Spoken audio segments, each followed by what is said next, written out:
Mm, esa es la otra que te llamaste en el salón.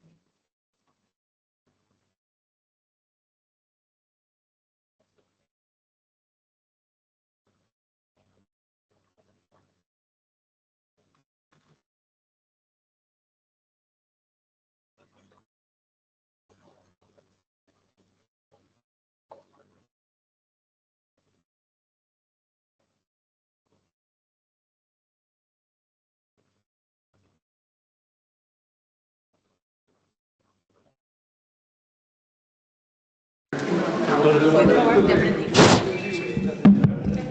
Súper fuerte, profe.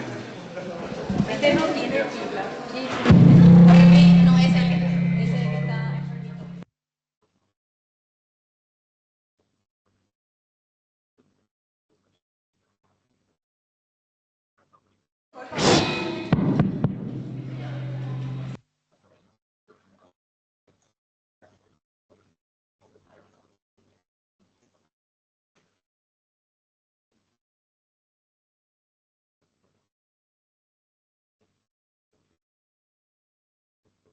Hola, hola, ¿se me escucha? Por favor, nos podemos acercar un poquitito más al frente. Tienen los lugares.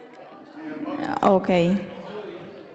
Vamos a llenar los lugares acá enfrente para que se pueda escuchar mejor. Allá las chicas del fondo, por favor, si se pueden acercar.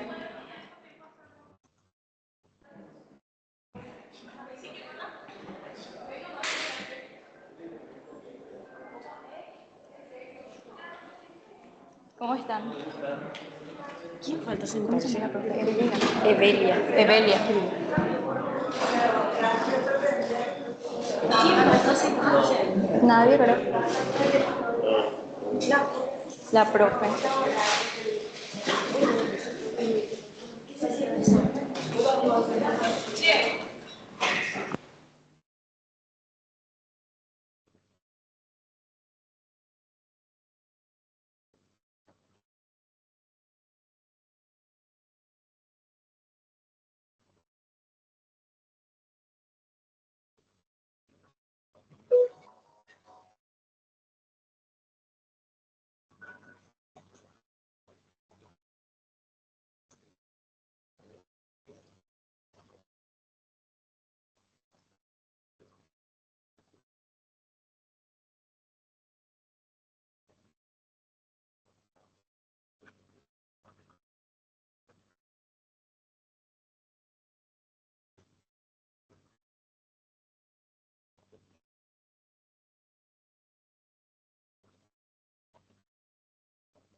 Moldes.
Quiero agradecer, ay, se me corta un poquito. Ok.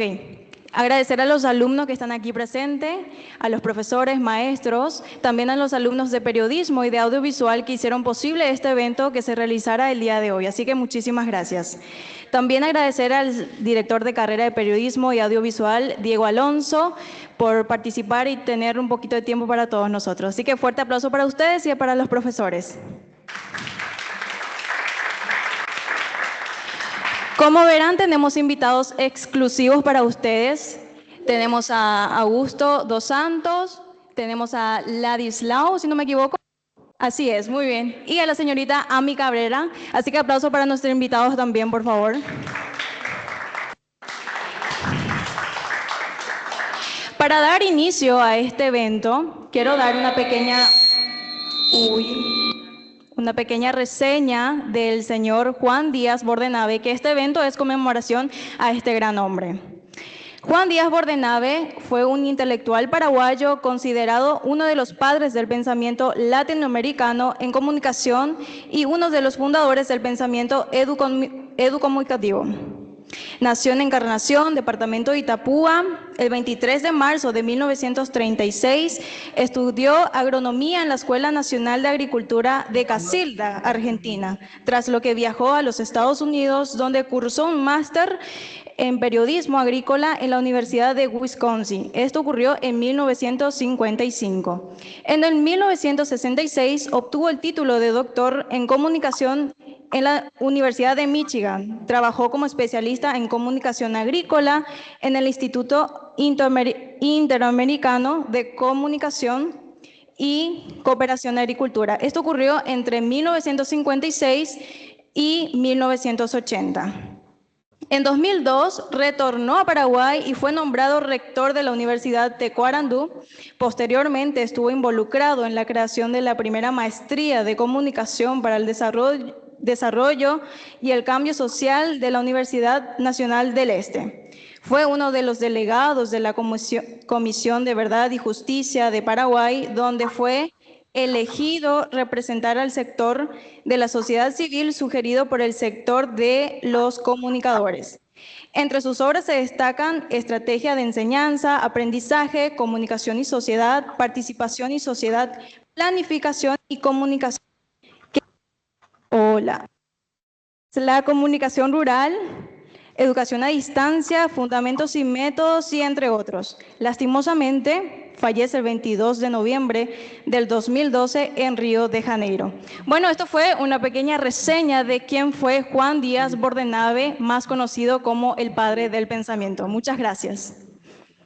Ahora quiero ceder la palabra al señor director. Fuerte los aplausos, por favor. Buenas tardes, ¿qué tal? ¿Cómo están? Bueno, lo primero de todo, quería agradecer a la profesora y a los alumnos que han organizado este 11º simposio de comunicación. Como saben, lo hacemos todos los años y además en las dos carreras, que eso también es muy importante, Ciencias de la Comunicación y Comunicación Audiovisual. También quiero dar las gracias a los invitados. Muchísimas gracias por su presencia. Va a ser seguramente una charla muy enriquecedora. Así que les agradezco mucho su presencia y, como siempre, les digo que aprovechen este tipo de espacios para nutrirse y para aprender, que de eso se trata. Este es el objetivo principal. Así que, sin más, le voy a ceder la palabra de nuevo a Mafalda o a la profe Belia para que comience el 11º simposio de comunicación. Muchísimas gracias a todos. Vamos a recibir con fuerte aplauso a la profesora encargada de este evento tan lindo. Por favor, fuertes los aplausos.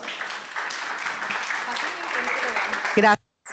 Muchas gracias a todos los amigos de Juan que hoy nos reúnen. Quiero agradecer a los organizadores de este evento, que son los estudiantes de la carrera Ciencias de la Comunicación, Audiovisual, Periodismo y otras como Diseño y otros con los que estoy llevando la materia Publicidad. Realmente fue una experiencia maravillosa. Desde la carrera Ciencias de la Comunicación venimos llevando este evento hace 11 años, parece que fue ayer.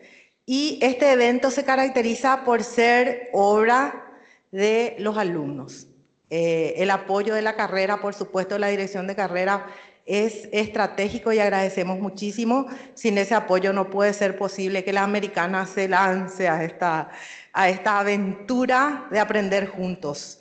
Muchísimas gracias y un fuerte aplauso para todos los organizadores que están acá presentes. Gracias.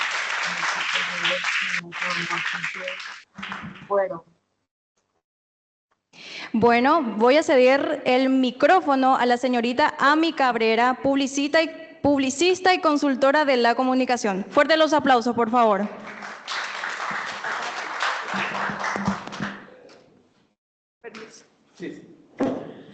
Buenas tardes a todos. Antes que nada quiero decirles que este tema de pasar al escenario como comunicadora no es lo habitual en mi carrera. Normalmente estoy detrás de todo lo que ocurre en el escenario. Entonces tuve que pensar qué iba a compartir con ustedes y espero que todo lo que traje hoy para reflexionar les sirva y les interese. Bueno, como ven, mi nombre es Ami. Por lo general la primera pregunta que recibo es, ¿pero ese es tu nombre?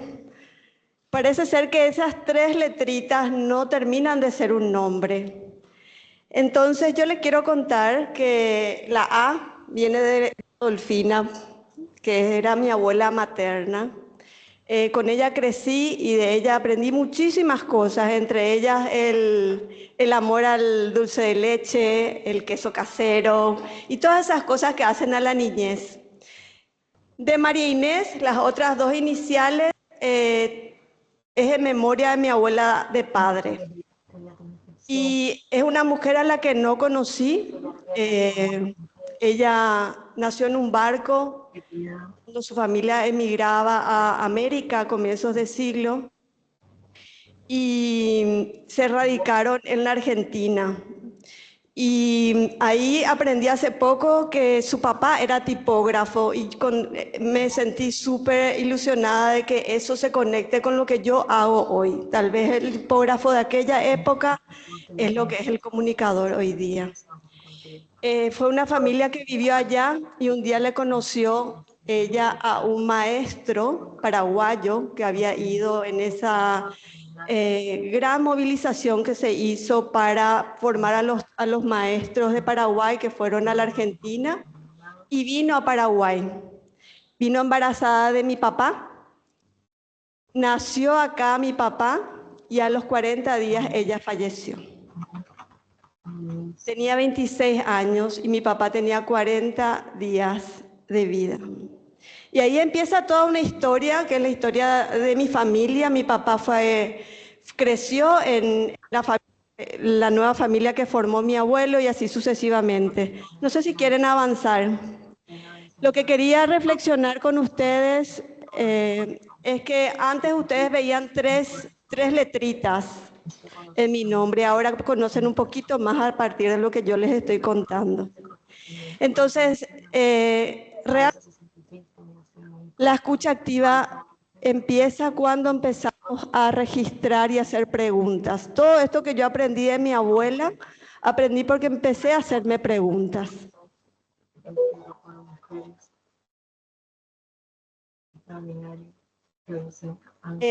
Estudié publicidad, creo que no mencionaron. Yo realmente no estudié comunicación, pero aprendí a hacer comunicación trabajando. Trabajé muchos años en agencias y después empecé a trabajar porque el corazón me llamaba a hacer cosas que iban más allá de vender productos. Entonces empecé a trabajar en comunicación, en un tiempo en que todavía no estaban formados los comunicadores institucionales, y ahí sentí que era mi lugar en el mundo, trabajar para proyectos y para causas sociales. Entonces, en el 2011, con mi hermano, fundamos una consultora de comunicación que se llama Activamente. Y en Activamente, que vamos a cumplir el año que viene 20 años, solamente pensamos en esas cosas, en colaborar con la comunicación, en mejorar a la humanidad.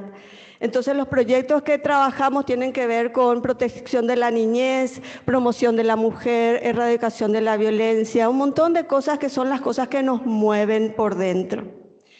Quiero en este punto también agradecer que me permitan ser parte de este encuentro, agradecer a los compañeros que me acompañan en este panel, ¿verdad? Un honor.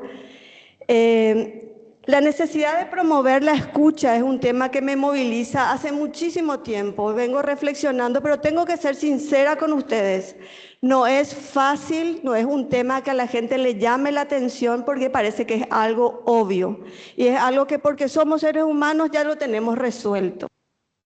Entonces, cuando hablo de estos temas, me miran como diciendo, ¿y qué hay de nuevo con el tema de la escucha y con el tema de la comunicación? Entonces yo reflexiono y siempre digo algo que la gente que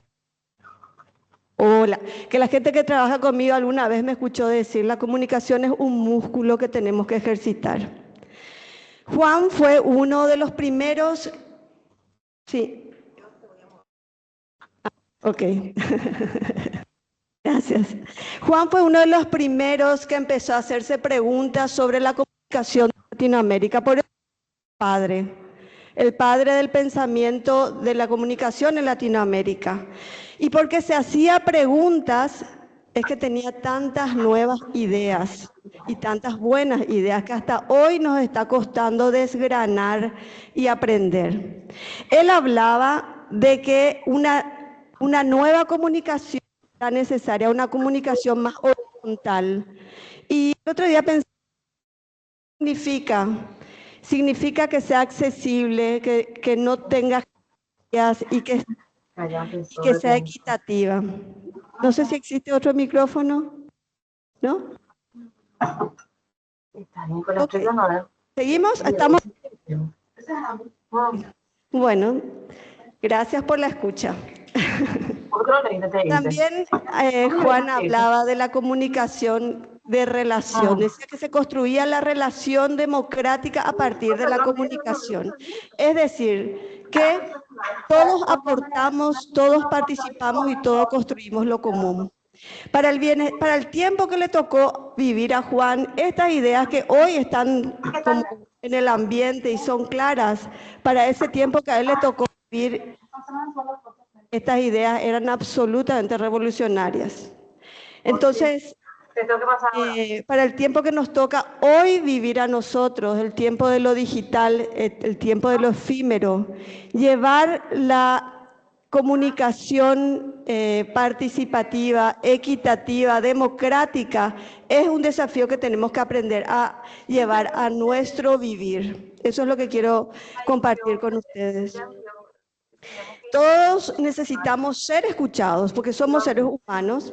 Estamos ejercitando esta habilidad que nos permite la escucha y la comunicación. Nos permite resolver nuestros problemas, nos permite cosas muy valiosas para la sociedad, como reducir la violencia, compartir los recursos, sanar, comprendernos, intercambiar información y aportar al desarrollo de nuestras comunidades a partir de...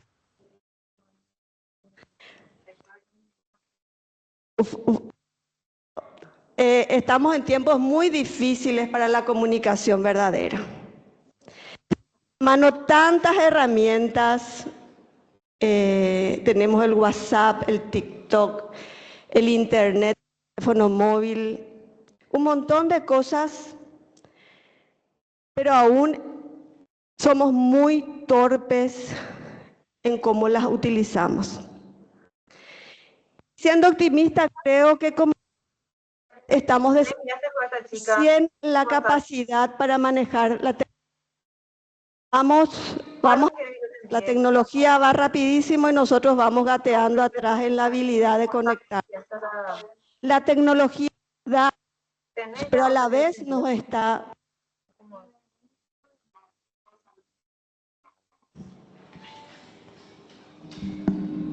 Hola, gracias, profesora. La tecnología nos da atajos, pero a la vez nos está alejando. ¿Qué opinan sobre esta idea? En tiempos donde casi todo estamos pensando que es algo que tenemos que whatsappear, la importancia de estar presentes empieza a relucir. Y vamos a ver si están ustedes de acuerdo conmigo. Voy a ir un paso más. Disculpen que no están pudiendo ver las imágenes, solamente es una imagen que muestra jóvenes trabajadores que tienen acceso a la tecnología. Voy a ir haciendo la parte inclusiva a la par que muestro.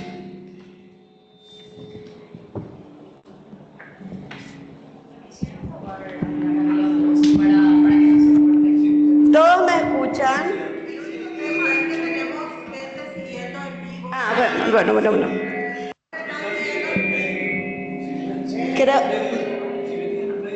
No les quiero estar la espalda. Ok. Bueno, el otro día escuché, no sé si vamos a la siguiente imagen, es solamente un teléfono muy antiguo, ¿verdad? Analógico. El otro día escuché un comentario de una amiga que decía, antes, cuando no teníamos el teléfono móvil, teníamos un solo teléfono en toda la casa, a veces en toda la cuadra. Y yo me quedaba en casa solamente para esperar un llamado. Esta historia, que obviamente ya pasó, ya no vamos a volver a eso, sí me permite reflexionar sobre algunos elementos. El primero es el elemento de la elección. Yo elijo estar ahí para ese encuentro. Sigue acoplando, no sé si... Díganme ustedes dónde me paro. ¿Acá? ¿Aquí? ¿Aquí? ¿Aquí? Bueno, primer elemento, la elección. Yo elijo estar... Eso es porque soy la primera ponente, solamente por eso, porque cuando llegue el turno de ustedes ya va a estar funcionando súper bien. Voy a subir. Hola, ¿ahí? Bueno.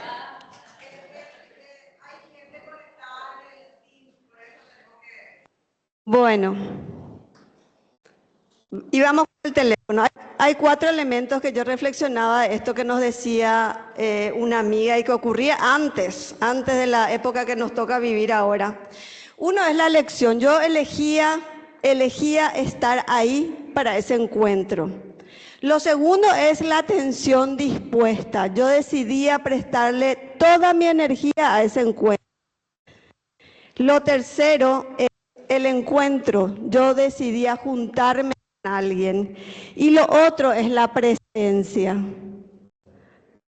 Estar completamente para la otra persona y poder captar lo que la otra persona nos dice.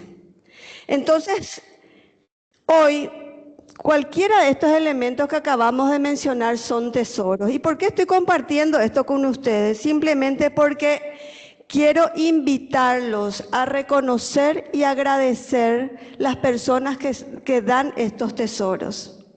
Hoy día, que te elijan, que te escuchen y que se regalen en una conversación son tesoros que tenemos que valorar. Y deben ser hábitos, no accidentes en la vida. Hagamos un ejercicio. ¿Les parece?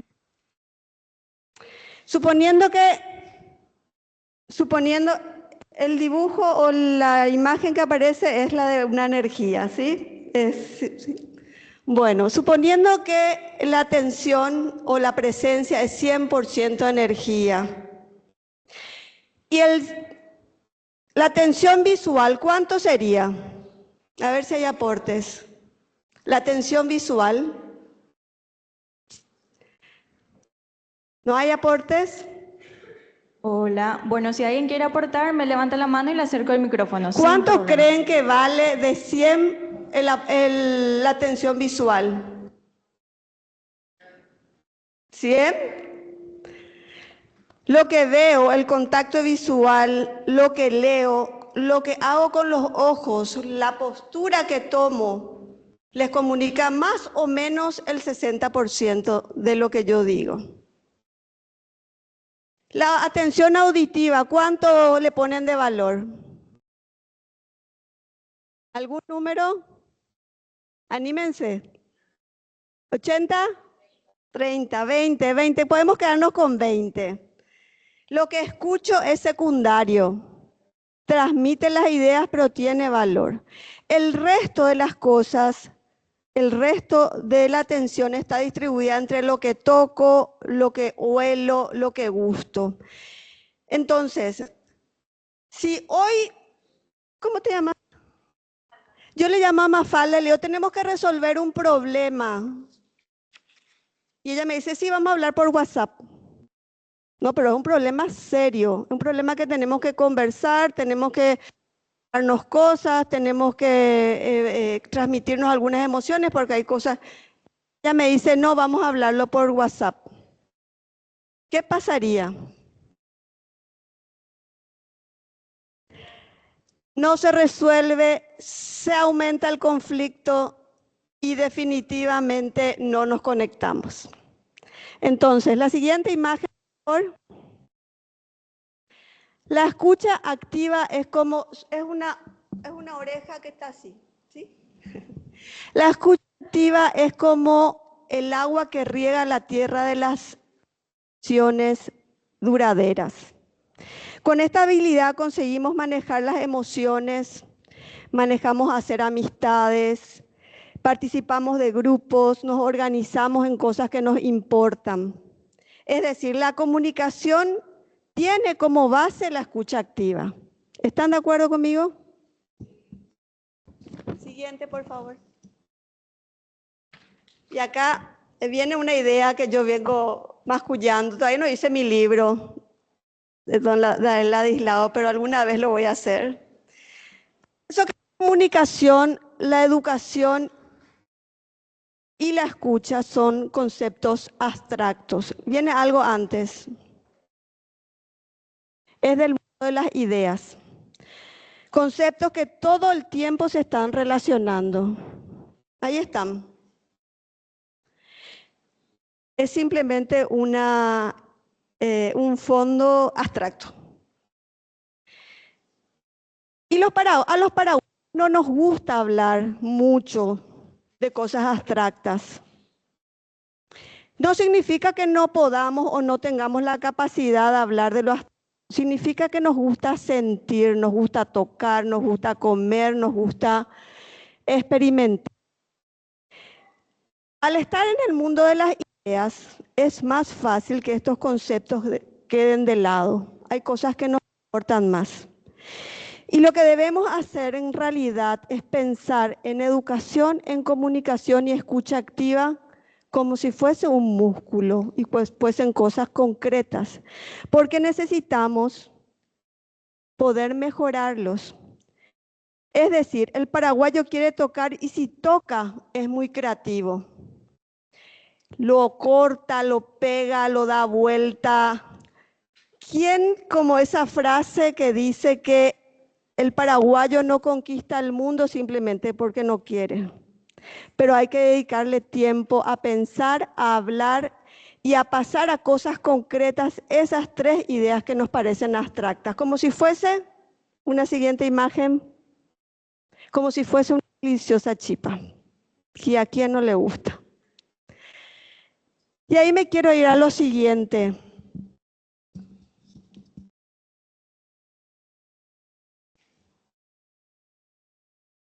Quiero hacerles una pregunta. Estamos hablando de la escucha. Si la escucha fuese una cosa, ¿qué sería? ¿Quién se anima a tirarme una idea?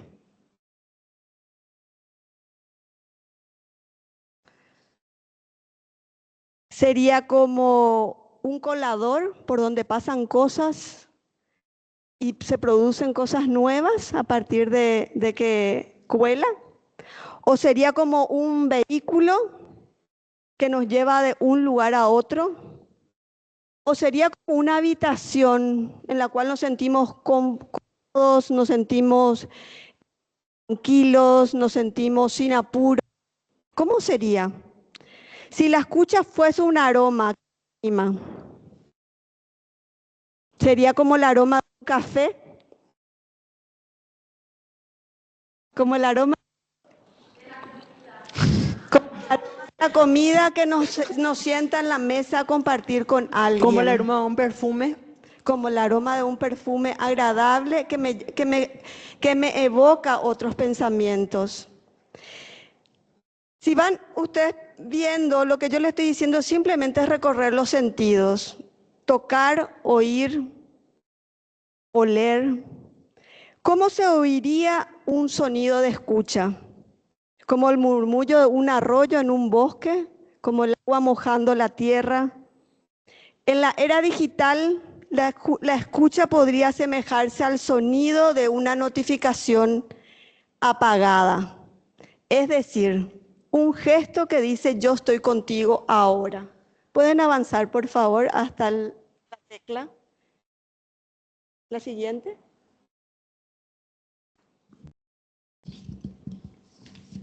Si pudiésemos comer, sería algo que se elige y se disfruta. ¿Qué les parece si la escucha podría ser un buen asado?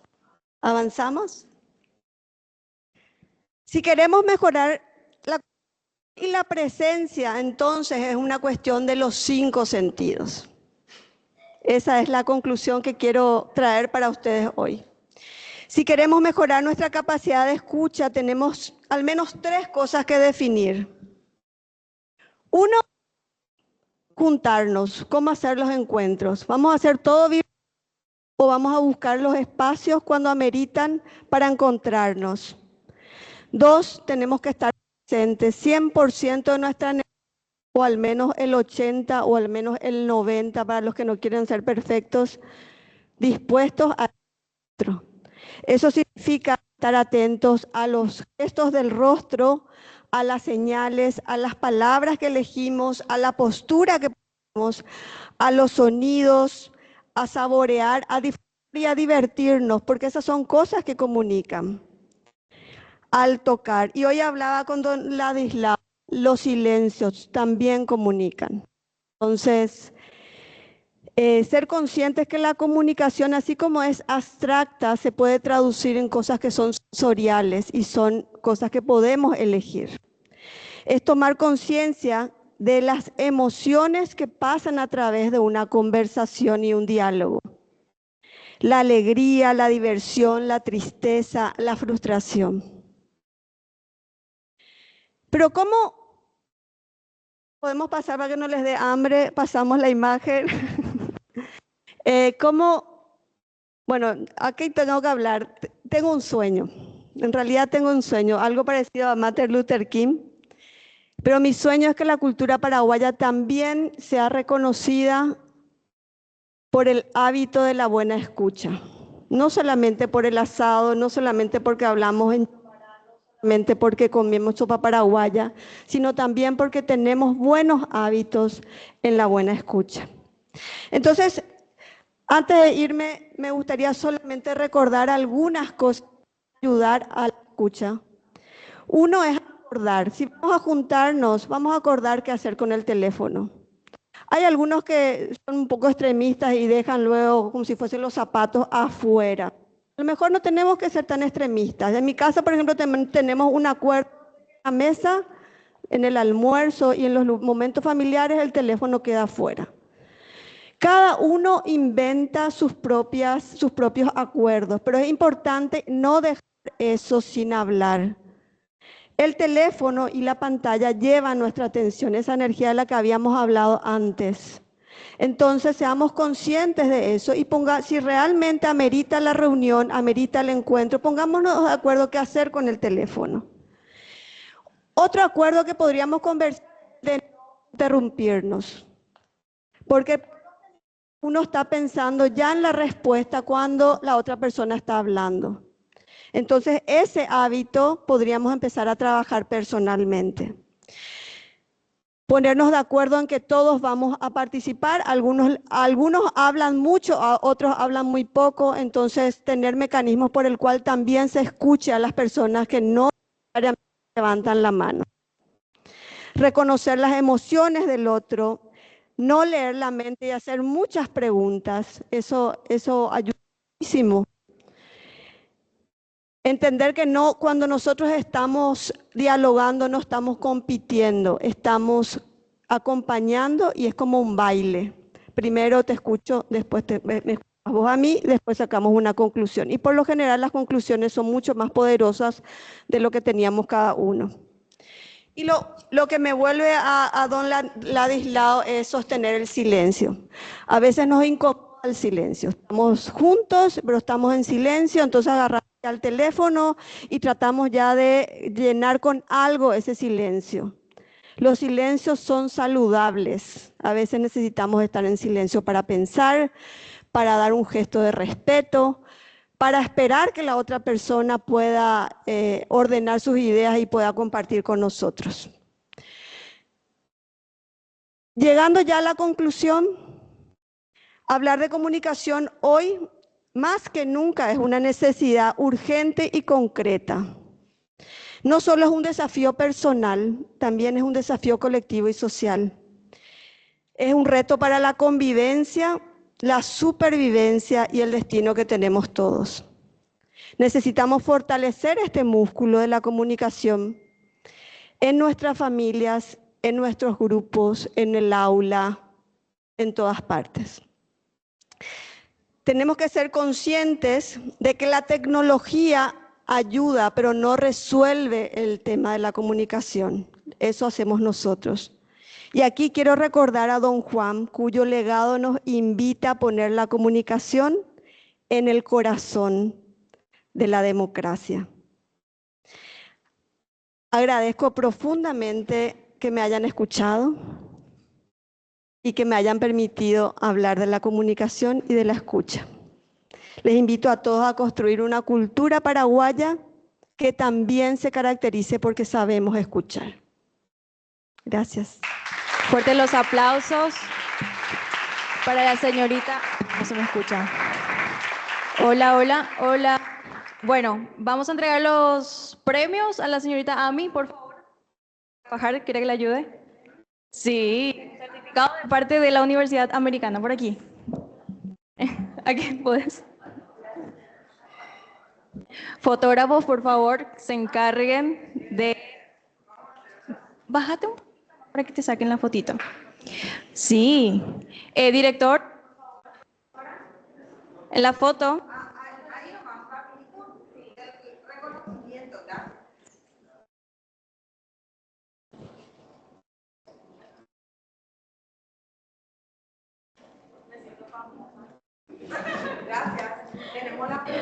Sí, sí. Bueno, vamos a hacer como 10 minutos de preguntas. Ahorita a mí me van a alzar la manito y yo le voy a acercar el micrófono. Obviamente con el debido respeto que se merece. Así que, ¿quién inicia con la pregunta? Sí, tu nombre. Para que se ponga cómoda primero. Bueno, yo soy Paola Taboada de la carrera de periodismo y quería consultarte cómo usaste las experiencias desagradables o agradables que tuviste en tu vida para formar tu persona.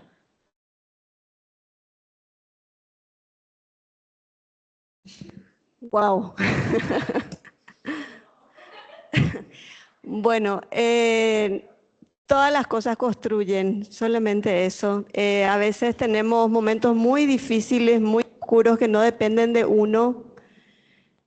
Y uno tiene que absorber. En mi caso, que trabajo en comunicación, absolutamente todo lo que me pasa lo llevo al ámbito de la comunicación. Y bueno, y aprender.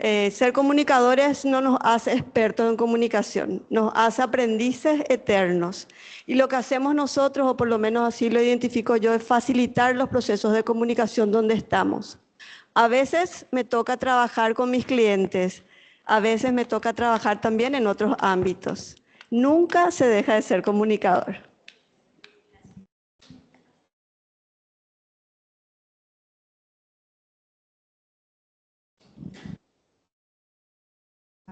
Siguiente preguntita, si alguien quiere, tenemos tiempito todavía.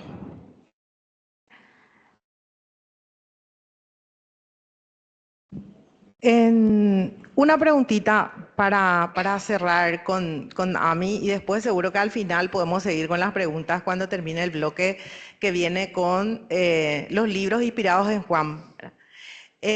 Ami, ¿qué es lo más importante de este proceso de escucha para estos comunicadores que se están formando?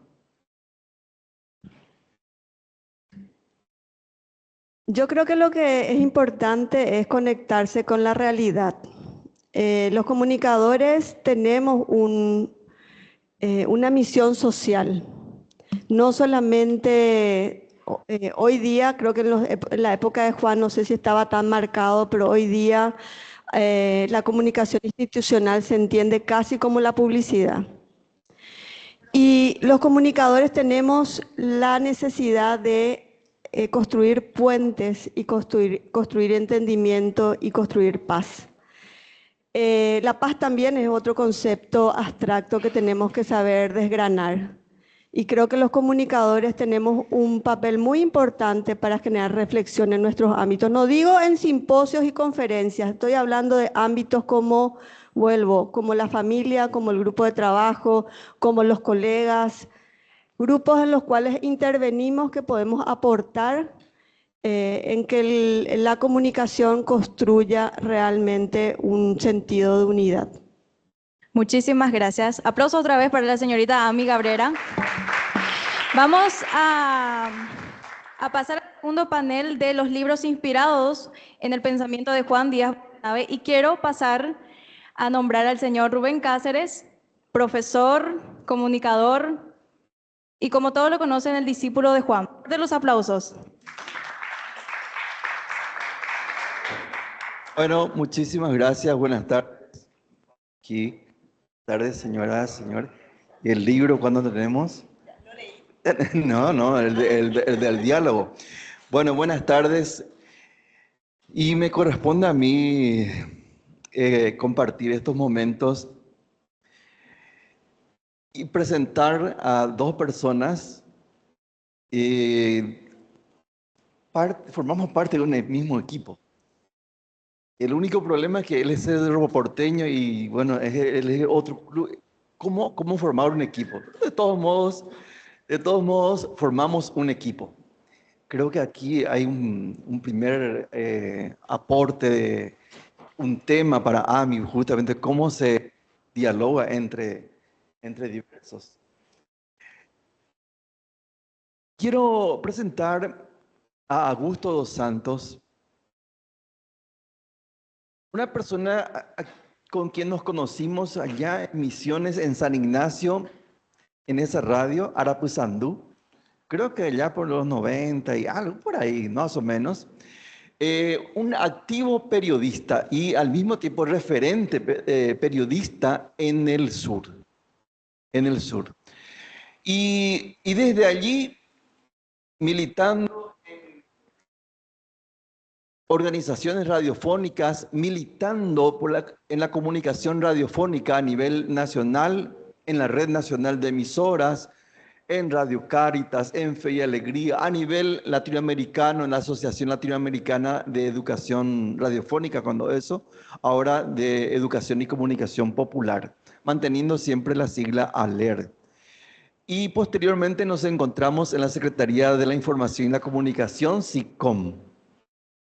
Una experiencia que también tiene que ser estudiada seguramente por sus aportes y seguramente por una iniciativa que vale la pena estudiar y reinventar seguramente.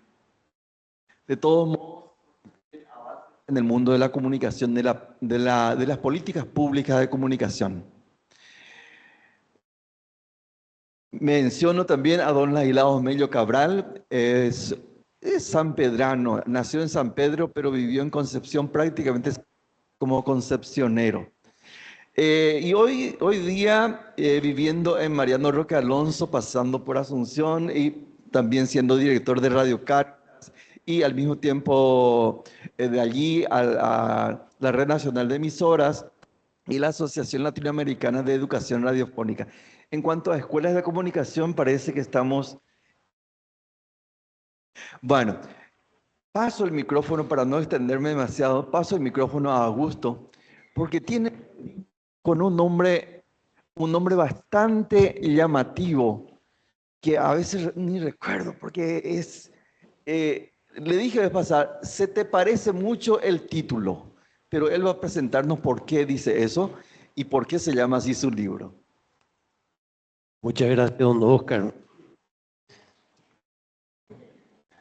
Buenas tardes, todas, para todos. Gracias por este tiempo, por esta siesta, por esta tarde. Quería saber el nombre del compañero del Lucas. Es importante el nombre del compañero de trabajo. Así que con él voy a recorrer unas imágenes. No se preocupen, no tengo más que 93 diapositivas, pero la última es fin, dice fin, o sea, son 92 nomás. En serio que es breve.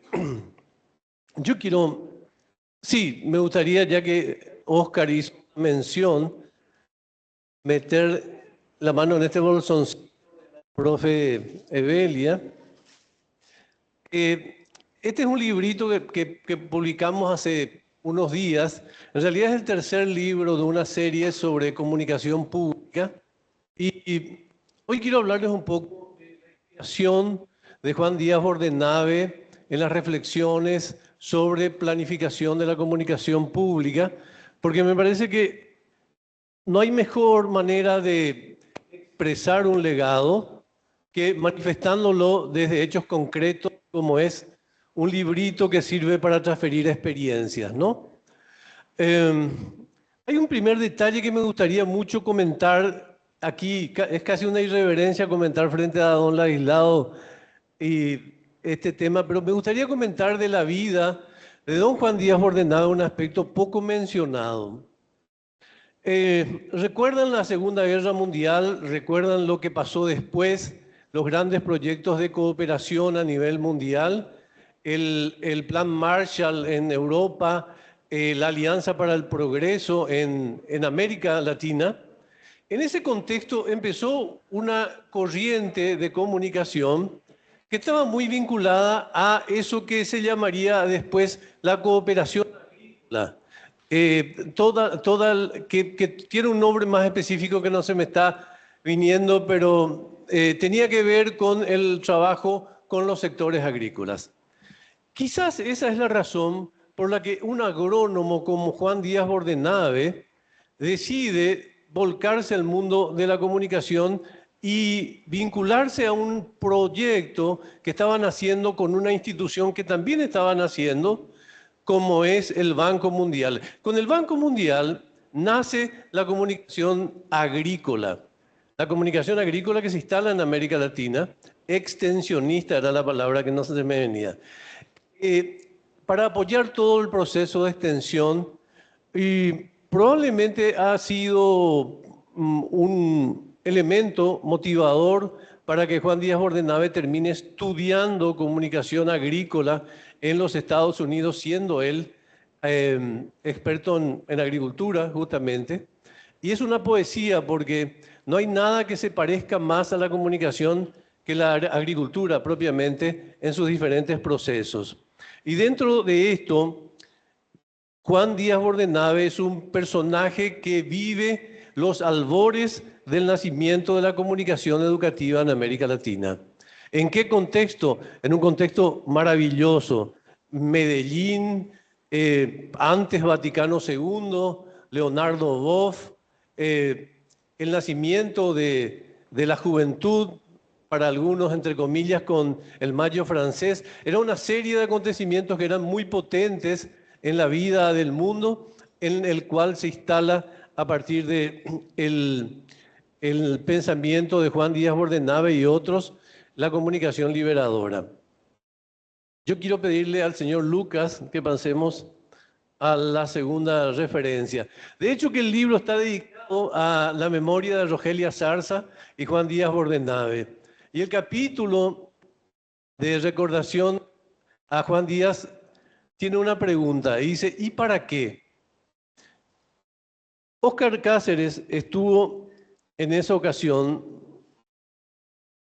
No les voy a hablar del libro porque probablemente creo que hay no les pido que compren. Hay un sorteo con unos cuantos libros para esta tarde también. Siguiente, Lucas. Juan, creo que Óscar Cáceres estuvo en esta tarde inolvidable en SICON cuando lo llamamos a Juan para analizar un proyecto de una radio indígena. Para nosotros era un proyecto maravilloso porque era perfectamente factible, era muy buena idea de Don Ladislao, una radio para una comunidad indígena. Creo que era la isla Yacyretá por ahí, ¿no? Y bueno, entonces nos reunimos con Juan y Juan nos mató preguntándonos solamente ¿y para qué? A cada explicación que le dábamos nos preguntaba ¿y para qué? Eso duró casi 2 horas. Y fue muy inquietante porque ya nos empezábamos a preguntar qué pasaba con Juan Díaz Bordenave, qué le estaba pasando. Cuando llevamos aproximadamente a las 2 horas, una media docena de caramelos del bolsillo nos repartió uno a cada uno y se despidió. Nos dejó con una siembra de preguntas. Esos son gestos de sabiduría, porque a partir de esas preguntas que nos sembró Juan, nos evidenció en una situación que era una cuestión que nos dio posteriormente un poco de pena y de vergüenza, ¿no? El proyecto provenía de una buena idea nuestra que no tuvo una planificación previa. Entonces, cuando le decíamos, queremos poner una radio indígena, Juan nos decía, ¿y para qué? Y para que las comunidades se comuniquen con el resto de la región. ¿Y para qué? Y para que estas comunidades interactúen. ¿Y para qué? Y para que se conozca la cultura. ¿Y para qué? Imagínense, fue una de las tardes más aleccionadoras que tuvimos al respecto de aprender con Juan Díaz Bordenave.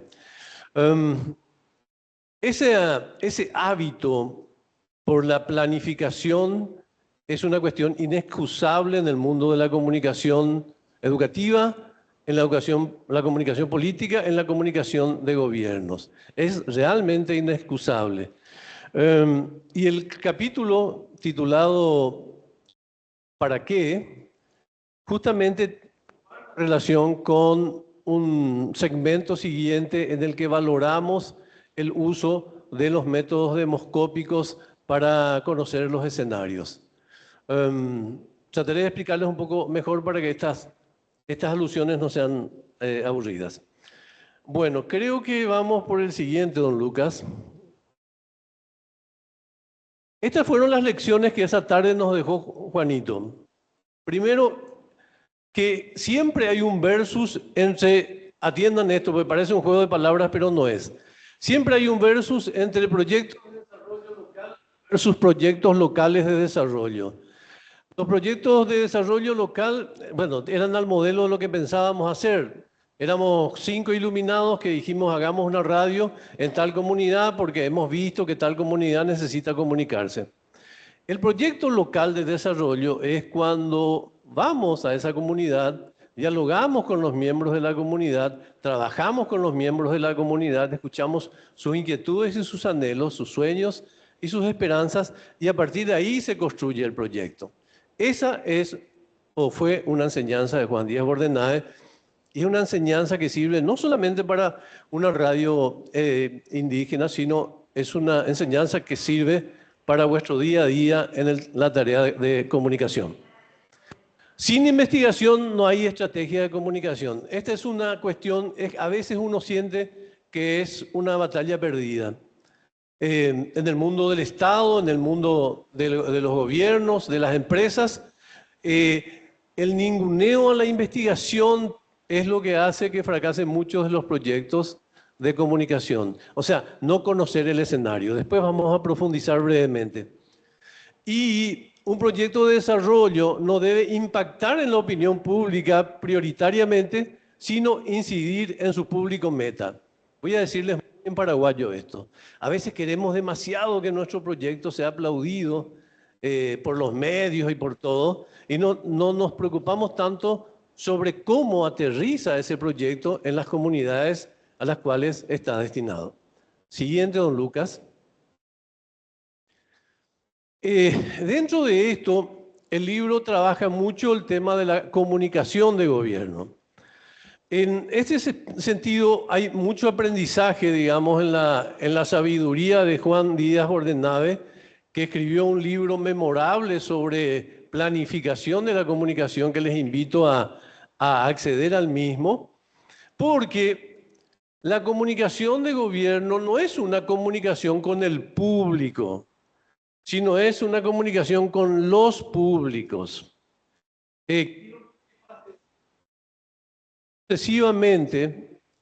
Sucesivamente, otra vez por favor, y otra vez por favor. No hay un público en la comunicación de gobierno.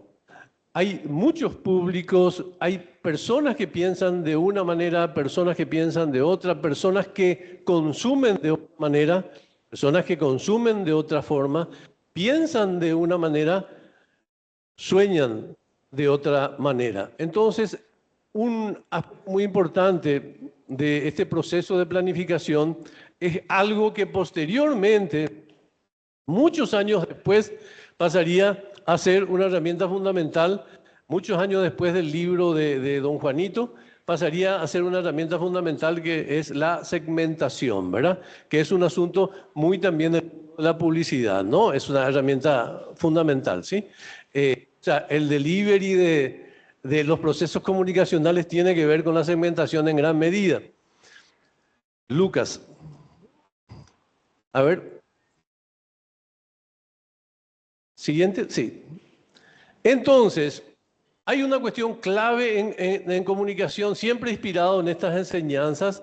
Hay una cuestión clave en comunicación estatal o de gobierno, que es que siempre el mensaje debe ser homogéneo y el discurso debe ser heterogéneo. ¿Qué significa esto? Pues significa que si el mensaje no está claro y contundente al respecto de una mirada que identifique el proyecto político comunicacional de un gobierno, será muy difícil el proceso de segmentación de ese mensaje a los diferentes estratos a los cuales debe llegar, ¿sí? Siguiente. Esta es una preguntita que quiero compartir con el distinguido auditorio.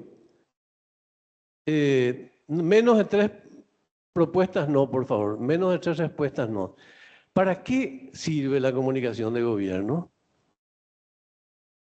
No todas las manos a la vez porque me resulta difícil administrar. ¿Para qué sirve la comunicación de gobierno? ¿O para qué sirve la comunicación de Estado, si quieren? Comunicación de gobierno, ¿para qué sirve? Señor Lucas. Ya estoy sí.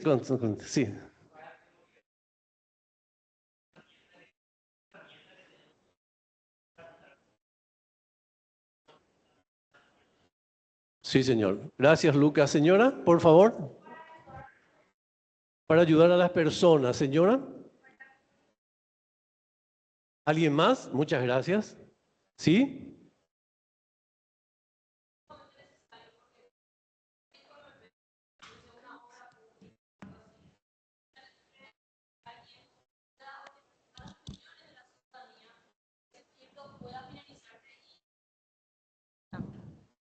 Bueno, digo de nuevo. Bueno, yo creo que la comunicación de gobierno es sumamente importante, ya que justamente una persona debe de poder recaudar todas las opiniones y datos de la gente que tiene sobre ese proyecto para que así se pueda justamente llevar a cabo de la forma más pacífica y que todos salgamos beneficiados. Muchas gracias. Hablaba de obras públicas. Imagínense construir una ruta y que la gente no sepa dónde comienza, dónde termina, ¿verdad? Por ejemplo. Ok, sí a todo, pero en realidad, para lo que sirve la comunicación de gobierno, y en eso se parece mucho a la comunicación política, señor Lucas, a continuación, es para el consenso. Realmente, el principal propósito de la comunicación de gobierno es el consenso, la construcción de un clima de conocimiento y convencimiento en una parte significativa de la población. Nunca va a ser homogénea la mirada de la comunidad en relación a la comunicación de gobierno. ¿Y por qué esencialmente los gobiernos necesitan generar consenso? Porque el panorama que vamos a ver a continuación, gracias a Lucas, nos demuestra un paisaje que siempre se va a dar en todos los gobiernos, no importa de qué color sean los gobiernos. El desbalance entre el sector que en un momento dado coloca en el poder a determinado sector y la mayoría de la población. A ver, Lucas, ¿qué es 58 y qué es 42? Señor, exactamente. El actual proceso de gobierno fue electo con el 42% de los ciudadanos, pero el sector que votó a otros candidatos es el 58% de los ciudadanos. Entonces, la gran tensión de la comunicación de gobierno está centrada en relación a qué porcentaje. Al porcentaje mayoritario, al 58%. El gran proyecto de comunicación de gobierno es generar un proceso de empatía con el 58% de la población que empieza el proceso con una actitud de adversidad con la mirada ganadora del proceso electoral. Por lo tanto, es un proceso bastante complejo, es un proceso que se pelea normalmente día a día, más aún por el escenario que tiene la comunicación que vamos a explicar enseguida. Don Lucas, por favor. Y esto es más apasionante aún. Esto no tiene que ver con comunicación de gobierno, tiene que ver con comunicación electoral, pero me parece un datito curioso que siempre quiero ofrecer. ¿Saben qué es 17%? Les va a sorprender un poco. 17% es la cantidad de personas que el día de las elecciones se va a levantar, se va a lavar la cara, va a cepillarse los dientes, va a tomar un café, va a tomar su vehículo, su moto, su bicicleta, su caballo y va a ir a votar. Sin ninguna interferencia externa, sin tener ningún pariente que le obligue, sin tener, hablando en paraguayo, un su primo en el poder, sin tener ningún tipo de conexión con los medios publicitarios que inciden en su decisión. Solo el 17% va a ser espontáneamente un actor político votante. Entonces, volvemos a lo mismo. La gran pasión de las campañas electorales es la conquista, salvaje pasión, es la conquista del 86-83% del electorado. Don Lucas. Le voy a comentar, porque esto se conecta mucho con Juan Díaz, una experiencia que tuve en el año 90. 90 fueron las primeras elecciones municipales. 92. 90. 90.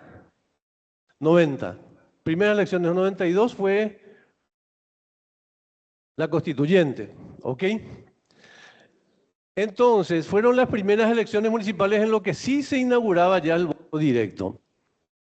Yo trabajaba en una radio de San Ignacio y había un chico que se llamaba Fulgencio Valdés que quería postularse como candidato independiente, no era ni colorado ni liberal, quería postularse como candidato independiente.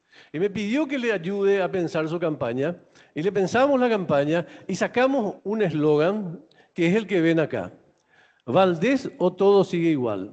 Genial, estábamos muy contentos con el eslogan. El tipo era un showway impresionante, tenía una camionetita, vendía caramelos, golosinas en las despensas. Y bueno, hizo su campaña, recorría medios, Valdés o todo sigue igual, porque queríamos decir que Valdés se enfrentaba a los partidos tradicionales, ¿verdad? Valdés o todo sigue igual. Esa elección perdimos exitosamente. Sí, fue estruendosa la derrota, pero dejó lecciones extraordinarias. Por ejemplo, en esa comunidad que se llama San Ignacio, ese año hubo una cosecha récord de trigo, hubo una cosecha récord de soja, se emplearon 1000 personas en Yacyretá, que está ahí cerquita, hubo una venta impresionante de ganado. Carlos Guirlán, que era un jugador de Olimpia, salió campeón y era de San Ignacio. El seleccionado local salió campeón. O sea, en San Ignacio todos querían que todo siga igual. Mientras que el eslogan era Valdés o todo sigue igual. Esto sirve para entender que sin procesos de segmentación que estén parados en el territorio, en el escenario, es imposible generar proyectos de planificación. No se olviden, reitero, al terminar esta reunión, de preguntar por un libro de Juan Díaz Bordenave que tiene que ver justamente con la planificación en la comunicación. Qué fantástico sería que lean ese libro ya en esta etapa de su crecimiento profesional. Últimas presentaciones, Lucas. Las lecciones es que el valor de la investigación demoscópica haga encuestas. Eso es irreemplazable como herramienta para generar un proyecto de comunicación de gobierno. ¿Cómo se genera ese proceso? Los gobiernos normalmente tienen una encuesta que nunca se publica, que es solamente para los gobiernos, que tiene una secuencia mensual, ¿verdad? Allí lo importante no es quién es primero, segundo, tercero, sino lo importante es toda la cantidad de información sobre el comportamiento social que aporta esa encuesta, ¿sí? Fundamental encuesta. ¿Qué es lo que no sirve? ¿Qué es lo que nos sirve como herramienta? Pero nos encanta del cuarto de investigación para afuera, a todos nos encanta, es ese balancecito de las redes sociales, de cuántos me gusta hubo. ¿Por qué? No sirve porque esa es una herramienta que está muy distorsionada por los perfiles falsos. Si haces un balance de cuántos me gusta hubo, te encontrás con que el 50% de las opiniones son falsas.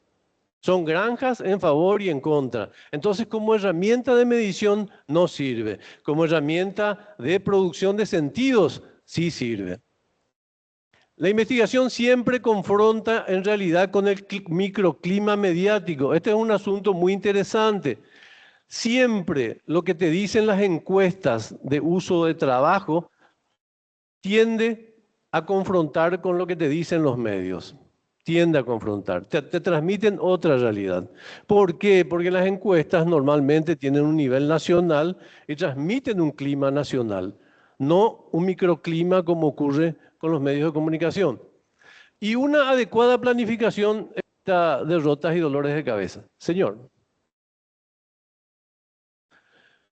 Por último, quiero decirle a la gente que trabaja en comunicación institucional que este es el tercer libro en el que reivindicamos que el Estado no ha logrado hasta hoy entender el valor de la comunicación institucional.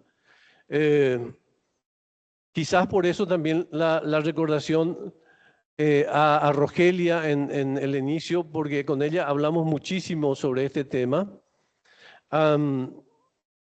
Sucesivamente se ha planteado la idea de la comunicación como política pública, pero la burocracia es incapaz de entender esa idea hasta hoy. Esperemos que en el mañana sí, ¿sí? Por ejemplo, Hoy en día, ¿cuál es el circuito de la comunicación de los gobiernos? El circuito de la comunicación de los gobiernos es este. Llega el ministro y dice, tengo una idea grandiosa, vamos a cultivar uva. Vamos a cultivar uva en todo el país. Ah, qué buena idea.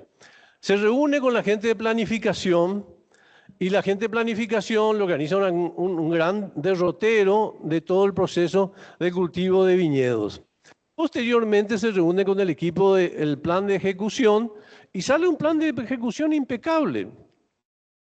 La mañana en que van a presentar el proyecto a las 11 de la mañana, a las 7 le llaman a los chicos de prensa a que hagan un gran ruido para el lanzamiento de este proyecto.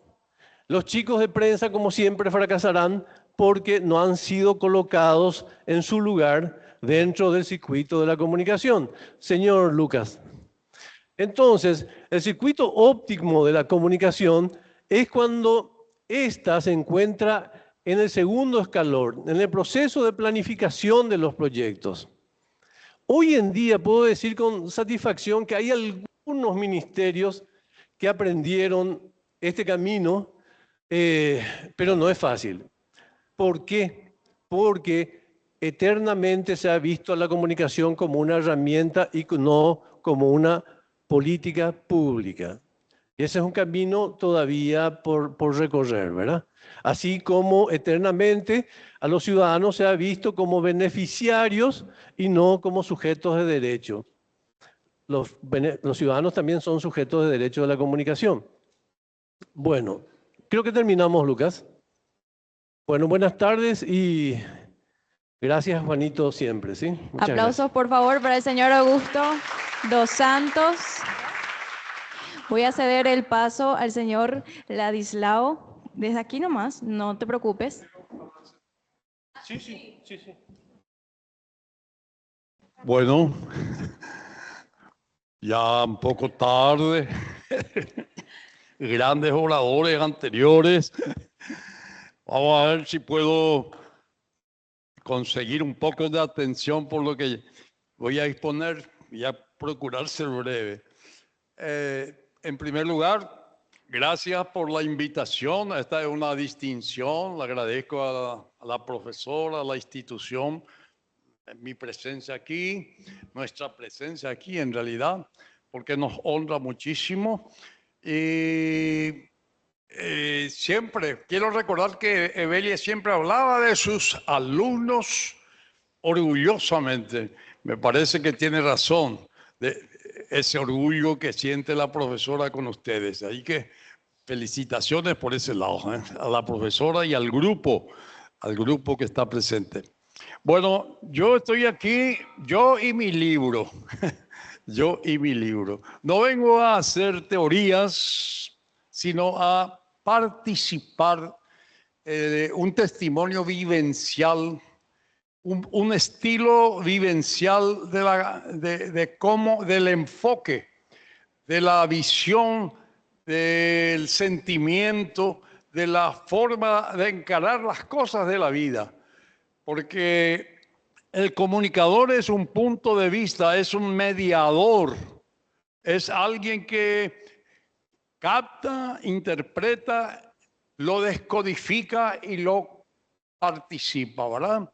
Y por eso que en este libro no hay definiciones de filosofía, de comunicación y de filosofía, pero sí de hechos concretos. El libro tiene 267 breves comentarios de 12 capítulos, distribuidos en temas de 12 capítulos que abarcan economía, religión, reflexiones para la vida, política, literatura, iglesia, bueno, 12 temas pero que el autor, en este caso hablo del autor, lo fue desarrollando a partir de hechos muy concretos, a veces hechos muy sencillos, pero provocando o llevando a una reflexión y a una conclusión final. Ese es el enfoque que tiene el libro, cada 267 comentarios. el hecho es que el comunicador en este caso plantea el hecho de un relato, de una situación, de un pensamiento, plantea un análisis de composición y finalmente concluye.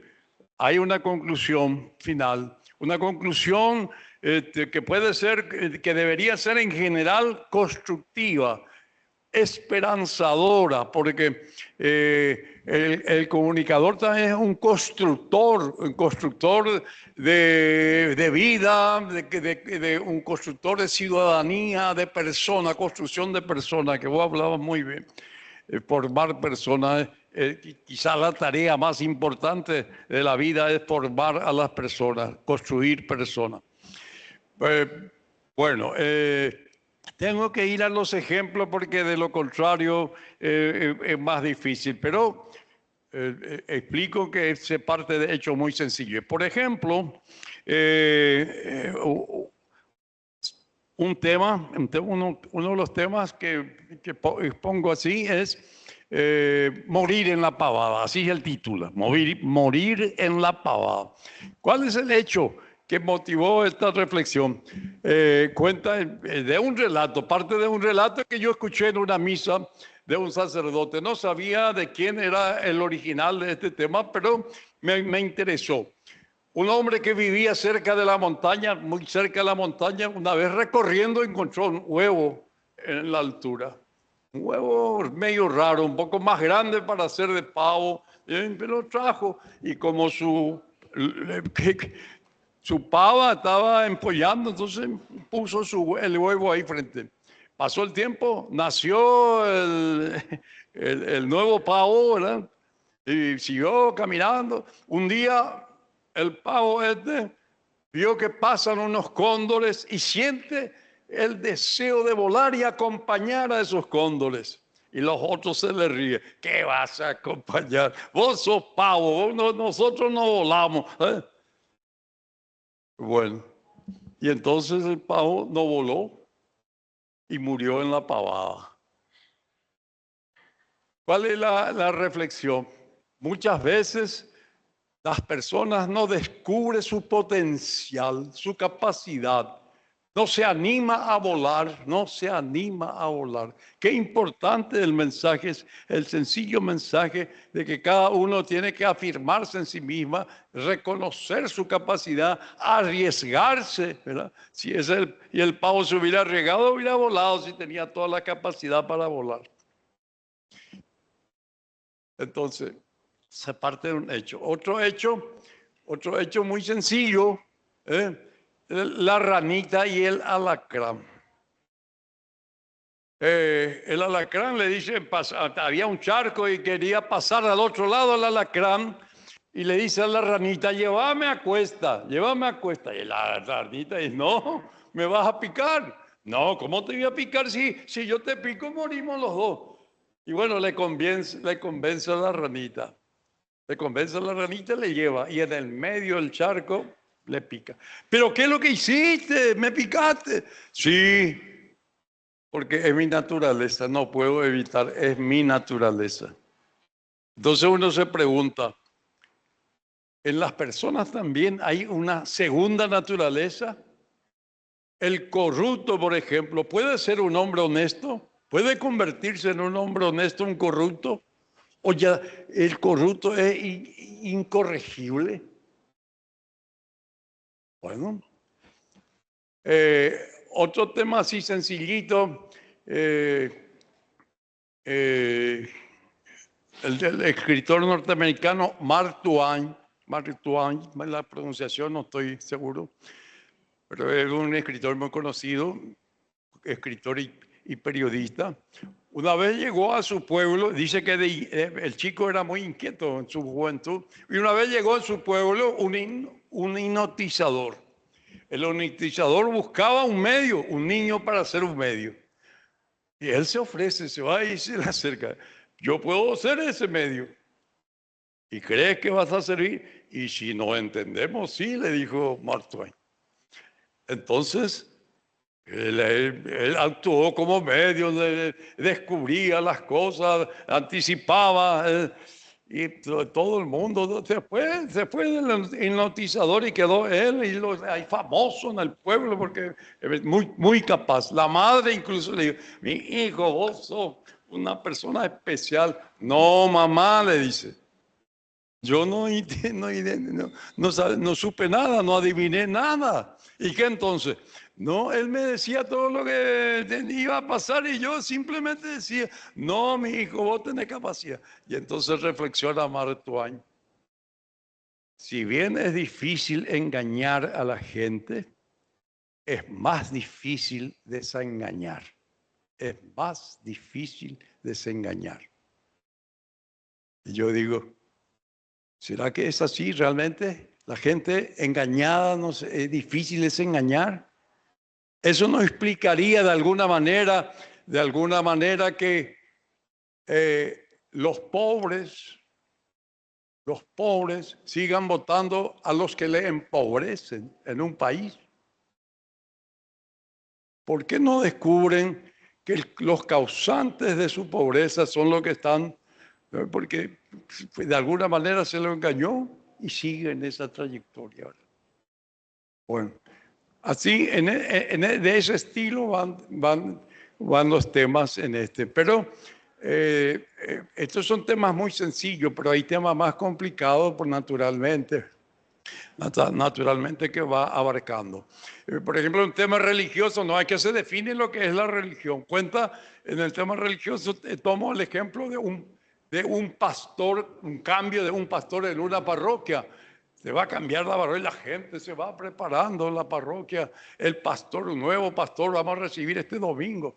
Y en el camino se le presenta un mendigo, un raposo así, pidiendo limosna, nadie le da nada, le dejan atrás, no más atrás.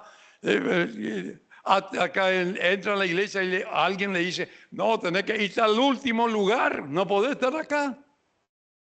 Y después se anuncia, señores, es el nuevo pastor, tenemos un nuevo pastor. Y el mendigo se levanta, él era el nuevo pastor. Todo en silencio, no sabían dónde meterse, que lo maltrataron tanto. Y el pastor dice, señores,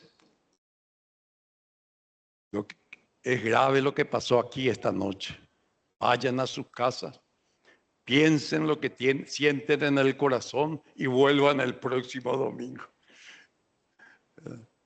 O sea que en el tema religioso también era parte de un hecho así, muy revelador, porque realmente en ese tema podemos analizar muchas cosas, ¿verdad? Uno de los problemas más graves que tiene las iglesias católicas y cristianas, ¿verdad? Es el divorcio entre fe y vida, ¿verdad? El divorcio entre fe y vida es el mayor fenómeno preocupante de los pontífices, del pontífice de ahora especialmente, ¿verdad? El divorcio entre fe y vida. ¿Por qué un país con 90% de bautizados es tan corrupto? ¿Qué pasó? ¿Por qué tanta corrupción en un país de 90% de bautizados? O sea que una cosa es la creencia, la fe, y otra cosa es la vida, el divorcio entre fe y vida. Ya esa es la reflexión que se va planteando. De ese tipo van mucho, pero también tenemos temas más profundos, más preocupantes. Por ejemplo, hablo del sicario económico. El sicario económico. No sé si alguna vez escucharon el sicario económico. ¿Existe el sicario económico? Bueno, hay material sobre eso. ¿Qué es el sicario económico? Bueno, los grandes países, las grandes empresas, cuando ven, hay un país creciendo y tiene, acá como estamos en Paraguay, inversiones, quieren que invertir, llama. Y viene el inversor, invierte. Después el país ya no puede pagar la cuenta. Y cuando no puede pagar la cuenta, viene el empresario y le dice, bueno, ¿Por qué no nos da esa empresa tuya? ¿Por qué no nos da Itaipú? ¿Por qué no nos da Yacyretá? ¿Por qué? Y si no quiere dar, porque así generalmente se les saca a estos países, no es que se les saca, se apropian de ese recurso que tiene el país. Y si no aceptan la propuesta, ahí aparecen los sicarios. Ha habido casos de Panamá, un gobierno de Panamá que se opuso, y creo que también otro del Ecuador. Muy circunstancialmente fallecieron en accidente de aviación con una diferencia de 30 días. El sicario económico. Hablo de testimonio de lucha contra la dictadura, como Agustín Goiburú, el médico que se escapó de la séptima, apresado, y se escapó y se fue a la Argentina. Y finalmente se mudó a otro estado más lejano de la frontera, a la ciudad de Paraná. Y el operativo Cóndor, la connivencia entre los poderes fácticos de entonces, de esa época, al salir del sanatorio lo apresan y nunca más se supo dónde está. Su hijo, Rogelio Goiburú, que está buscando las tumbas vacías, recogiendo huesos, nunca más pudo encontrar a su padre hasta ahora, Rogelio Goiburú. El testimonio de un luchador civil, héroe civil de la resistencia contra la dictadura. Hablo también de otras cosas, como por ejemplo, se comunica que fallece una niña de 14 años. ¿Y de qué fallece? Su tutor y su patrón, porque era una criadita de los 3 años, le golpea y la mata. Bueno, y ahí los vecinos salen a decir, los vecinos. Sí, se escuchaba, varias veces escuchamos el llanto de esa niña que estaba siendo sacrificada y mortificada. ¿Y por qué nadie denunció eso, verdad? ¿Por qué nadie denunció eso? Ahora es una obligación denunciar si se sabe que hay un maltrato de esa naturaleza, y la responsabilidad social frente a eso. Nosotros estamos construyendo un sistema monstruoso en ese sentido, ¿verdad? No estamos construyendo. Hablo también de cosas más lindas, ¿verdad? Cuando Elvio Romero, el gran poeta paraguayo, después de muchos años de exilio, llegó a Paraguay, fue ovacionado durante 15 minutos al anunciarse su nombre. No es que lo ovacionaron por lo que dijo, por anunciarse su nombre, su persona. El homenaje a la persona, a la historia de una persona, como un gran poeta como es Elvio Romero, ¿verdad? También hay casos más preocupantes, ¿verdad? En Concepción, bueno, en muchos otros lugares también. En Concepción no hace mucho, un locutor de radio al salir de la radio, lo matan.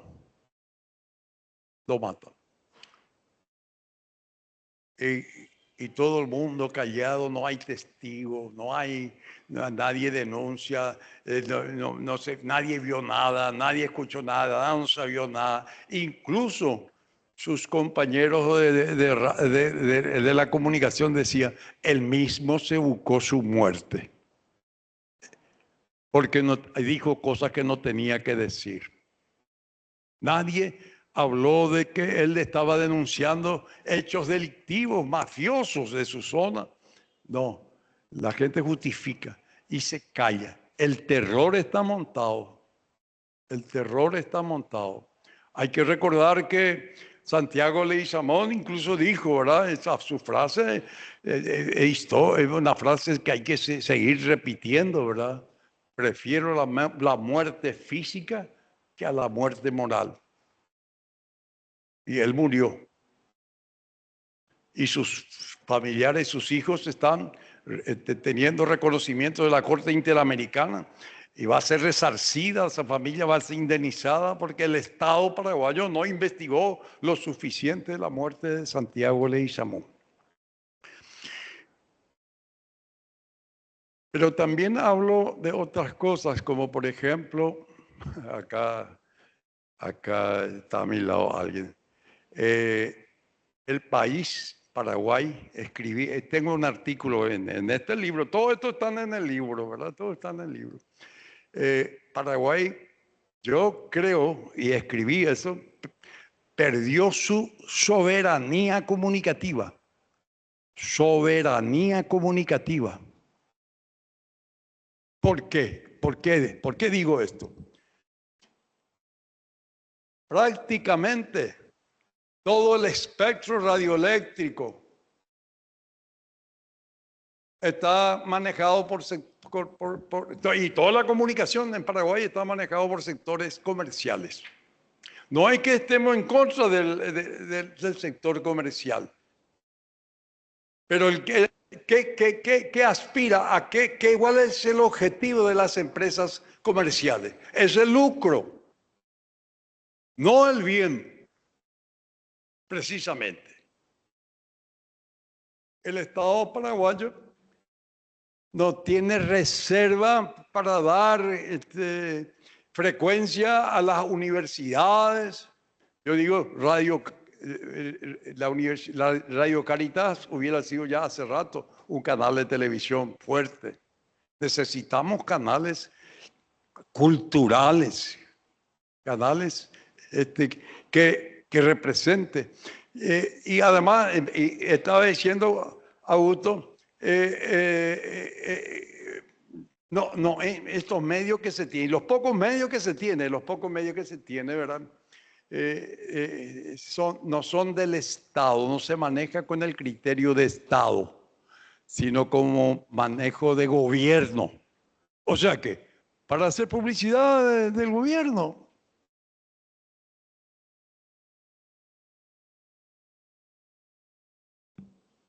Nosotros, ¿y por qué? Tenemos la experiencia con la televisión pública que después ahora es TV Paraguay. La televisión pública hizo un papel muy importante. No sé si ustedes recuerdan que estaba su micrófono en la esquina, en cualquier esquina, y la gente venía y hablaba. ¿Y quién fue el que clausuró la televisión pública?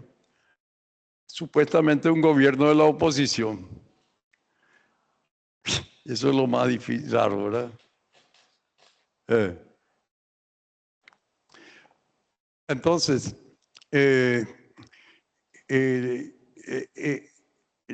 la soberanía. El Estado en otros países esto está financiado, por ejemplo, la BBC de Londres, la Deutsche Welle, ya tiene de los impuestos, está siendo financiado eso y tiene autonomía, ¿verdad? Acá, la Cámara Paraguaya de Televisión maneja todo, ellos mismos no quieren que un canal del Estado sea bueno, sea serio. No, porque nos va a hacer competencia. Y eso Augusto sabe todo eso. No va a hacer competencia. Y si nosotros le damos no quiere que quiera publicidad, en realidad no tendría que tener publicidad comercial, eso es lo medio del Estado, porque la forma en que manejan y instrumentan a estos medios del Estado es a través de la publicidad, Bueno. ¿Quiere preguntarme? ¿Quiere que cierre? Yo soy un charlatán y me tendré que controlar. Sí.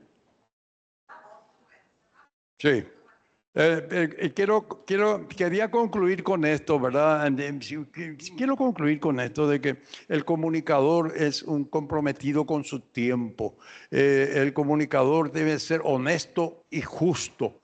Imparcial no sé, porque las personas en el fondo no son imparciales. Hay una discusión si los hechos son objetivos, o las noticias son objetivas, o los hechos son objetivos, o es sugestivo, ¿verdad? En realidad hay un hecho objetivo, pero siempre hay una mirada propia del comunicador, ¿verdad? Sobre los hechos. Por eso tiene distintas formas de analizar esos hechos. Quiero decir además que el comunicador es un poco el representante, tiene que aportar.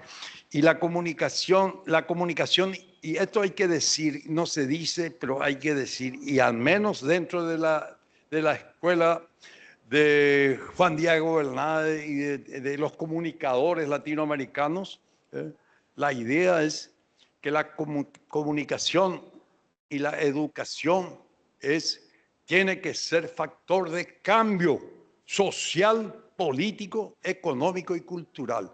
Es un tema político. Por eso que el manejo de la comunicación y la política comunicacional, como decía Augusto, no tiene noción.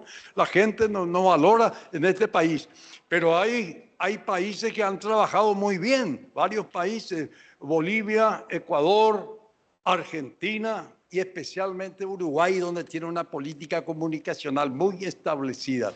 En Argentina se fue ese proyecto, en Bolivia no sé cómo está, en Ecuador tampoco sé cómo está porque los cambios de gobierno volvieron, porque es un tema político, la comunicación es un tema político, es una responsabilidad política.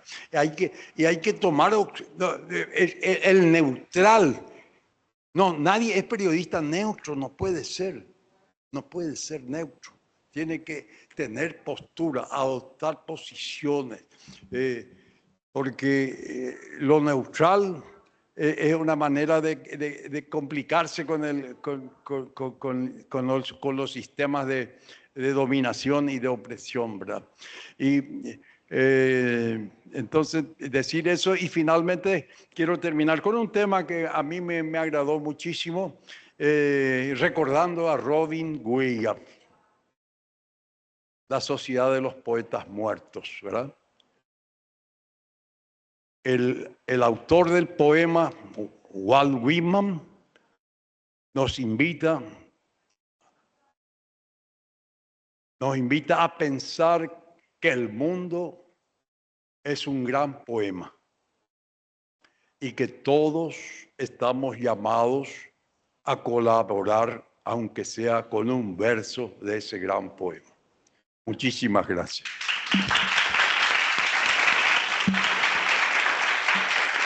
Muchas gracias, Ladilado Mello Cabral. Aquí está el libro, Entre la palabra y el silencio.